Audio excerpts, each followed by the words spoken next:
Yeah, I'll react to that, sure. Hey guys, what's up? McJibbin here, back with another reaction video. How's it going, guys? I was pretty tired, under the weather kind of the past few days. I feel a lot better now. I'm ready to go.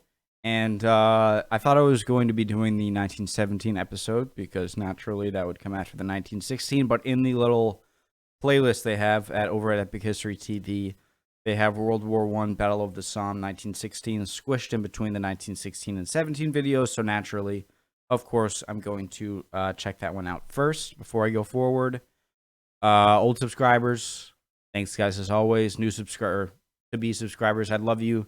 Join the channel, hit that subscribe button if you like watching history videos, watching me react to history videos, recommending stuff in the comments, hanging out, whatever. I'd love for you to join us.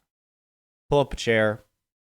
All right, let's get into it. I would recommend watching the first 3 episodes before this. You don't have to, obviously. Either my reactions to them or over on the original channel, the 1914, 15, and 16 episodes. All right, let's go. Let's get into it. Do it. Original video at the top description below. Let's go.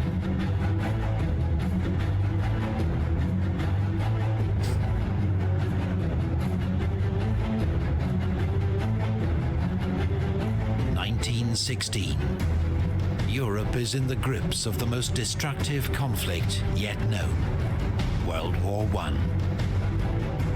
Much of the fiercest fighting takes place on the Western Front, where British, French, and German armies are locked in a bloody stalemate along 450 miles of trenches. There have been millions of casualties, but neither side can break the deadlock. The combination of barbed wire, machine guns, and heavy artillery means troops trying to cross no man's land, the open ground between the trenches, are slaughtered en masse. The advantage is always with the defender. But the Allies are committed to more attacks. They're determined to liberate the parts of France and Belgium that were occupied by Germany in the first months of the war. The British and French have agreed to launch a joint offensive in the summer of 1916. But the Germans strike first. In February, they launch a massive assault on the French fortress city of Verdun. Its defense requires all available French reserves. So the summer offensive will be led by the British, their biggest attack of the war so far. Its chief aim now, to relieve pressure on the French at Verdun.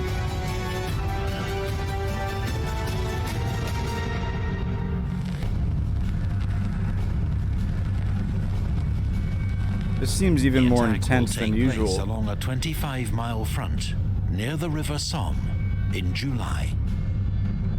The new British commander, General Sir Douglas Haig, would prefer to attack near Ypres, where there are clearer strategic objectives. But the Somme is where the British and French armies meet, so where a joint offensive must take place. He would also prefer to wait until his inexperienced divisions have received more training. But the French need his help now. The Somme has so far been a quiet sector, allowing the Germans to build up strong defensive positions. Here, the Germans have 2 formidable defensive lines, with a third under construction. Each consists of 3 lines of trenches: fire, support, and reserve, connected by communication trenches.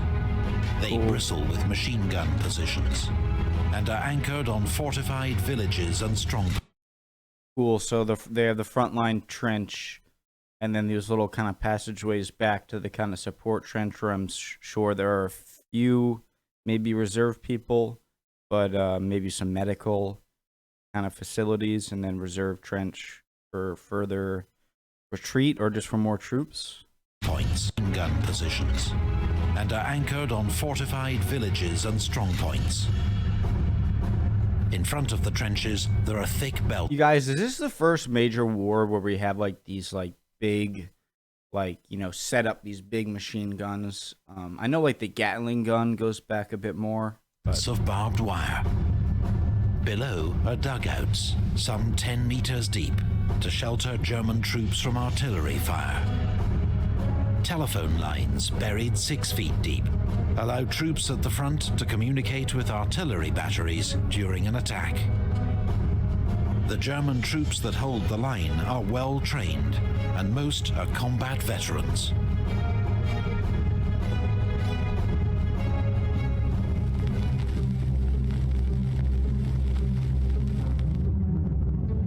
The offensive will be led by the British Fourth Army, commanded by Lieutenant General Sir Henry Rawlinson. With Haig, he draws up the plan of attack. To overcome the Germans' formidable defences, the British will carry out a massive, week-long artillery bombardment with 1,400 guns. This is expected to destroy German barbed wire, flatten trenches, and kill their occupants. 19 mines are also dug under key German strongpoints and filled with explosive, ready to detonate just before the attack begins. To the north, the British Third Army will make a diversionary attack at Gommecourt. The 16 British and French infantry divisions are then expected to take their objectives with minimal opposition. The attack will begin at 7:30 a.m. in broad daylight, so the artillery can observe its fire. British morale is high, and the men are confident of victory. Many of the units taking part are PALS battalions, the eager recruits of 1914, now about to face combat for the first time. But on the eve of the assault, That guy was smiling. Look at this guy.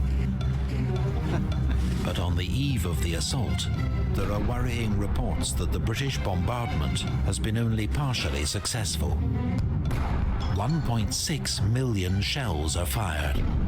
But due to inexperienced gun crews, a shortage of heavy guns, and faulty shells, much of the German barbed wire remains intact.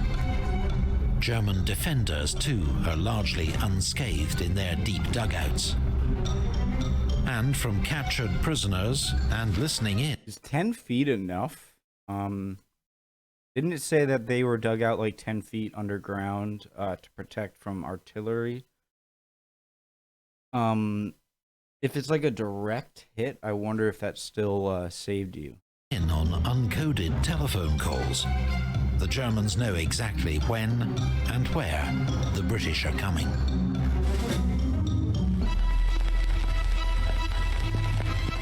Ad time. I've seen this ad like a million times. The Allied artillery bombardment reaches its peak at 7 a.m. At 7:20, the British detonate an enormous mine under a German strongpoint, the Hawthorne Redoubt, and British troops rush forward to occupy the crater. At 7:28, further mines are detonated under German strongpoints along the front. At 7:30, the Allied bombardment moves on to the German second line, as British and French infantry begin their advance across no man's land. I gotta use the bathroom, guys. I'll be right back. Sorry, back. All right. As British, the Allied bombardment moves on to the German second line, as British and French infantry begin their advance across no man's land. German troops, meanwhile, race up from their dugouts to set up machine guns. It's an enduring myth that all the British infantry climb out of their trenches, and the Germans have my favorite helmets. Enduring myth that all the British infantry climb out of their trenches and walk steadily towards the German line. A few units do, but most send men out into no man's land before the bombardment lifts, so the final dash toward the enemy line is as short as possible. But in the northern sector, whichever tactics are used, the British are easy targets for German machine gunners. especially where they bunch up to get through the few gaps in the barbed wire. The British infantry advance bravely, but are mown down in their hundreds. Some units do break into the German line. Near Thiepval, the 36th Ulster Division captures the Schwaben redoubt. But without support on either flank, it's isolated, and the survivors are forced to retreat that night. On their right, the 32nd Division takes the Leipzig redoubt, while near La Boisselle, the 34th Division captures the Lochnagar mine crater. But these are just small toeholds in the German line, far short of their objectives.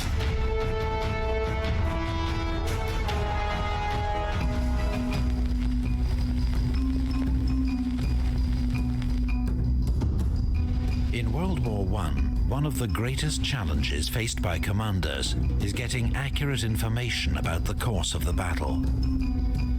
Reliable field radios haven't been invented yet. Telephone lines are regularly cut by shell fire. So officers must turn to messengers, flag signals, Pigeons? light signals, even homing pigeons, none of which is completely reliable. To get around this problem, during an attack, supporting artillery works to a fixed timetable, moving their fire onto the next line of enemy defenses at a set time. So when the infantry start their attack, gunners adjust their fire onto the second line of enemy defenses. But if the infantry get held up, the supporting fire keeps moving on according to the timetable. The infantry get left behind and are at the mercy of enemy machine guns. Aerial observation by balloons and aircraft can provide valuable information, but rely on good weather and control of the sky. How does a balloon ever... Obviously, there's something I don't know, but it's just such a big target, and any little nick is going to bring the whole thing down. Something I don't know, obviously. This is why, on the 1st of July, it takes British commanders hours, even days, to find out which attacks have been successful and which have failed. This makes it extremely difficult for them to react to the situation with any speed.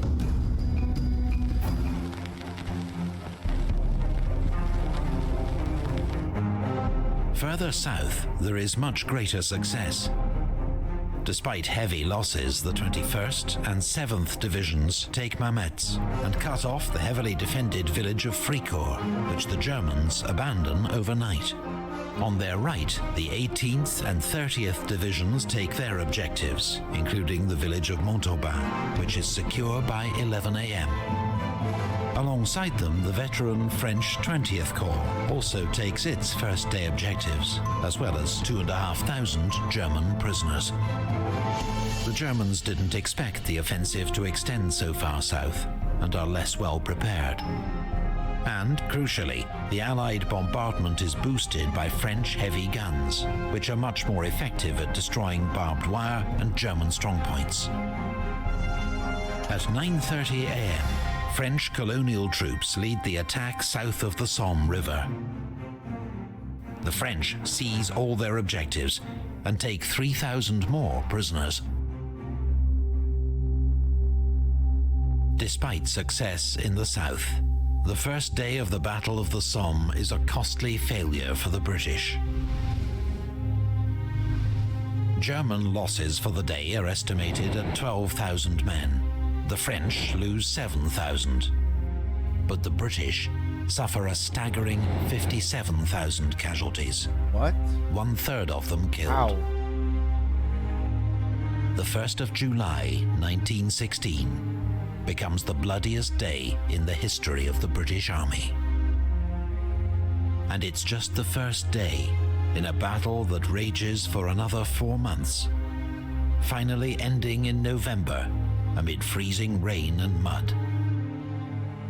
By then, the Allies have advanced 10 miles at a cost of 430,000 British casualties, 200,000 French casualties, and 450,000 German. It makes the Battle of the Somme one of the bloodiest in history.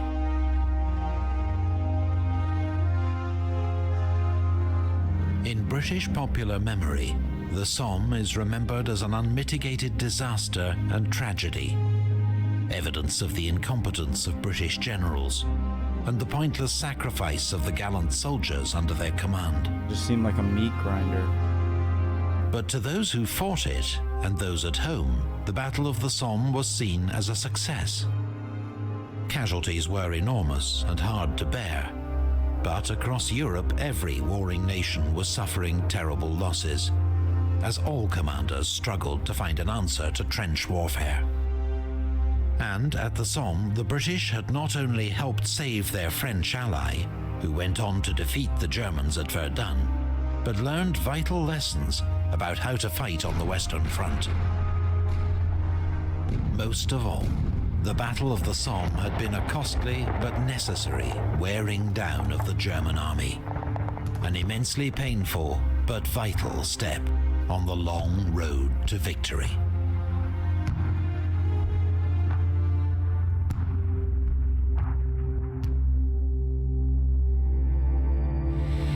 Maps and research for this Powerful video, awesome video, like always from Epic History TV.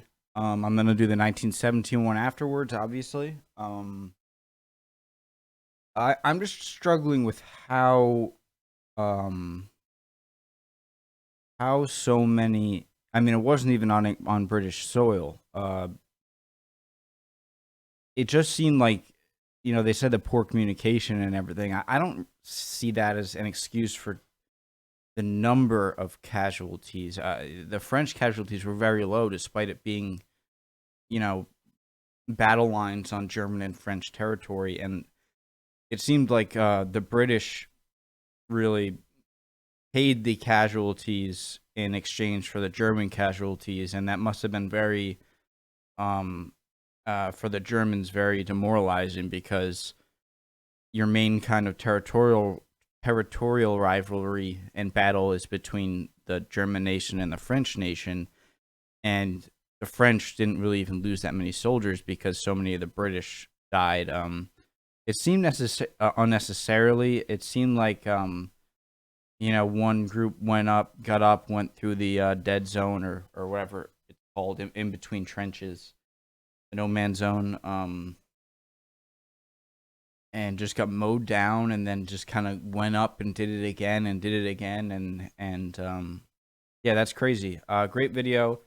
I'm going to be doing another video and eventually do the 1917. I don't like doing the same series. Some people might like me to do the same series until it's done, but I like to switch it up. Like I'll do another Napoleonic Wars episode after another few episodes. I'll check maybe some new different channels like Kings and Generals, or extra credits, something like that. Hit the bell icon, subscribe if you aren't. If you are, thanks guys so much. See you guys next time.